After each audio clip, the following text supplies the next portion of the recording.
अब पिताजी ये तो पुल्लिंग है, कार ये नपुंसक लिंग है ना, और चला रहे हैं ये क्रिया है। क्योंकि अभी हम जेंडर यानी लिंग है, यानी जिसमें पुरुष जाति या स्त्री जाति या फिर न्यूटर जेंडर का पता चले वो लिंग उसे बोलते हैं। तो हम सीख रहे हैं कि लिंग कितने प्रकार के होते हैं और उसे पहचाने कैसे, है ना। तो लिंग भेद जो है वो तीन प्रकार है, एक पुल्लिंग, स्त्रीलिंग और नपुंसक लिंग। स्त्रीलिंग जिसमें स्त्री जाति का बोध हो, पुल्लिंग जिसमें चैनल को सब्सक्राइब करना ना भूलें, ऑल को टच करें ताकि सभी वीडियोस आप तक समय पर पहुंचे, और साथ में अगर आप रेगुलर मेरे व्यूवर्स रहना चाहते हैं तो ज्वाइन बटन ऑन करें, मेंबरशिप लें ताकि आप हर एक वीडियो का आनंद ले सकें, हर एक वीडियो की को समझ सकें और अपना ज्ञान बढ़ा सकें। स्त्री है इसलिए इसे हम स्त्रीलिंग में रखेंगे, पिताजी पुरुष है इसलिए इसे हम पुल्लिंग में रखेंगे, है ना। ऐसी टेबल पर पुस्तकें रखी हैं, अब मेज पर पुस्तकें रखी हैं या टेबल पर पुस्तकें रखी हैं, तो मेज पर, मेज भी न्यूटर है यानी नपुंसक लिंग है, पुस्तकें भी नपुंसक लिंग के अंतर्गत आएंगी क्योंकि पुस्तकें बेजान है और जो मेज है वो भी बेजान है। अब जैसे चांद निकल आया है, चांद निकल आया है, चांद को हम पुल्लिंग में रखेंगे, पुरुष वर्ग में रखेंगे, क्योंकि इसको हम एक तरह से, क्योंकि ये पृथ्वी के चारों तरफ घूमता है, जब भी हम बात करते हैं तो हम चांद निकल आया है, चांद छुप गया है, इस तरह से बात पुल्लिंग की तरह पुरुष वर्ग में रखते हैं, इसलिए इसको हम पुल्लिंग में रखेंगे, चांद निकल आया है। अब बढ़ते हैं कि कौन कौन से शब्दों को हम पुल्लिंग में रखें और कौन कौन से स्त्रीलिंग में, इसको हम छांटेंगे, है ना। अब जैसे पुल्लिंग यानी कि पुरुषत्व का बोध कराने वाले शब्द पुल्लिंग कहलाते हैं, जैसे मनुष्य, लड़का, घोड़ा, ऊंट आदि। स्त्रीलिंग में कौन कौन से आते हैं? स्त्रीलिंग कहलाते हैं जैसे लड़की, देवी, घोड़ी, गायिका आदि, है ना। तो अब हम देखें कि आगे, अभी हमें ये समझ में आ गया कि ये स्त्रीलिंग और पुल्लिंग क्या होता है। आगे हम देख रहे हैं कि सर्वनाम में भी, सर्वनाम और विशेषण में भी ये चीजें पता चलती हैं, क्रिया से भी पता चलता है कि स्त्रीलिंग या पुल्लिंग का बोध होता है। अब सर्वनाम में पुल्लिंग क्या होता है? मेरा कोट दो। अब मेरा शब्द है, मेरा पुल्लिंग में शो हो रहा है कि मेरी नहीं, अगर मेरी होता तो स्त्रीलिंग में आता, और मेरा लिखा है तो वो पुल्लिंग में आएगा, यानी सर्वनाम है, लेकिन सर्वनाम में भी स्त्रीलिंग पुल्लिंग होते हैं। तो इस तरह से मेरा कोट दे दो, यानी मेरा शब्द जो है वो पुल्लिंग में है। और अगर हम कहें मेरी कलम दे दो, तो मेरी री लगा है तो ये स्त्रीलिंग का बोध करा रहा है, तो मेरी कलम जो है, मेरी शब्द के लिए हम स्त्रीलिंग का बोध कराएंगे, बोध करा रहे, इसलिए इसे हम स्त्रीलिंग में रखेंगे। विशेषण, अगर विशेषण देखें तो नीला पेंट है, पेंट भी कह सकते हैं इसको, पेंट जो कि कलर होता है ना, और नीला पेंट है, यानी कि नीला शब्द जो है विशेषण है, फिर भी इसको हम पुल्लिंग में रखेंगे।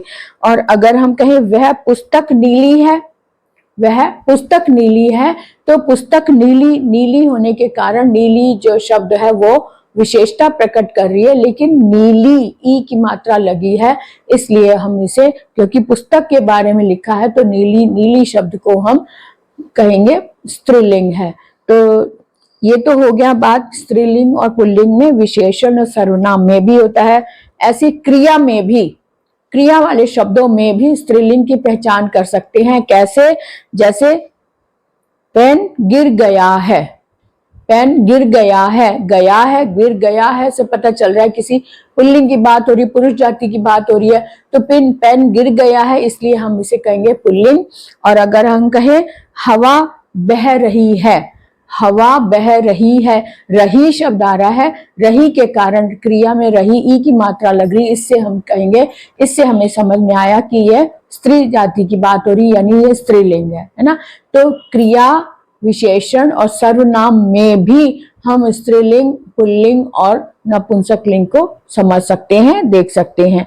अब ये एक पैराग्राफ मैं पढ़ूंगी, उसमें से आप भी छांट कर बताना कि इसमें से कौन कौन सा शब्द स्त्रीलिंग है, कौन सा शब्द पुल्लिंग के अंतर्गत आता है। तो इस पैराग्राफ को ध्यान से समझें। लिंग की पहचान दो प्रकार से की जा सकती है, शब्द के अर्थ में और शब्द के रूप में।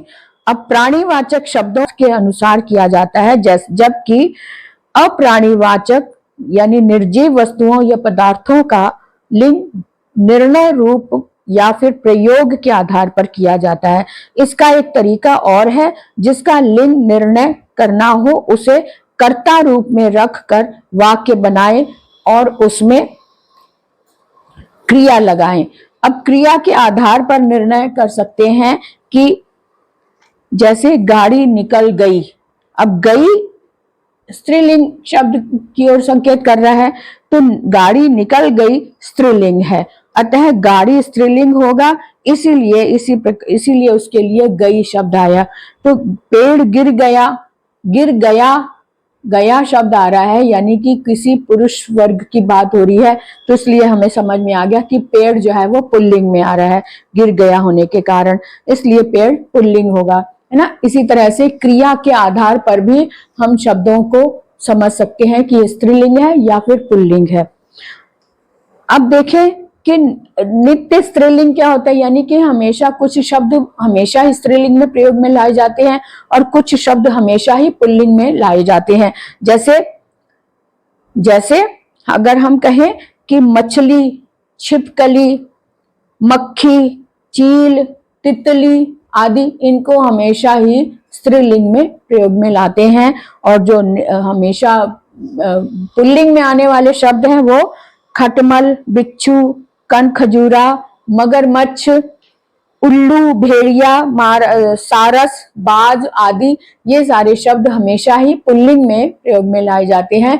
तो हमें ये भी पता होना चाहिए कि हमेशा बहुवचन रहने वाले शब्द कौन से हैं और हमेशा स्त्रीलिंग में रहने वाले शब्द कौन कौन से होते हैं। तो इस तरह से आज हमने सीखा कि लिंग क्या है, कितने होते हैं और इनको हम पहचानते कैसे हैं। तो अगर आपको भी समझ में आ गया तो मुझे कमेंट करके जरूर बताएं। हम ये देख रहे हैं कि पहचान कैसे करें, जैसे देशों के नाम है या फिर गाड़ियों के नाम है, महीनों के नाम है, दिनों के नाम है, इनमें किस तरह से हम लिंग पहचान करें। तो पुल्लिंग की पहचान करने के लिए मैं आपको के सामने शब्द रख रही हूं, जैसे कि देशों के नाम अगर है तो देशों के नाम में अमेरिका, इंग्लैंड, चीन, जापान, पाकिस्तान, भारत आदि, ये सब पुल्लिंग में आएंगे। और हिंदी और अंग्रेजी के महीनों के नाम अगर देखें तो ये भी पुल्लिंग में आएंगे, जैसे मार्च, अप्रैल, चैत्र, आषाढ़, वैशाख, दिसंबर, नवंबर आदि। अगर हिंदी के महीने लें आषाढ़, वैशाख, ये भी पुल्लिंग में आएंगे। और अगर इंग्लिश के नाम लें मार्च, अप्रैल, नवंबर, दिसंबर, तो ये भी पुल्लिंग में ही आते हैं। अब देखें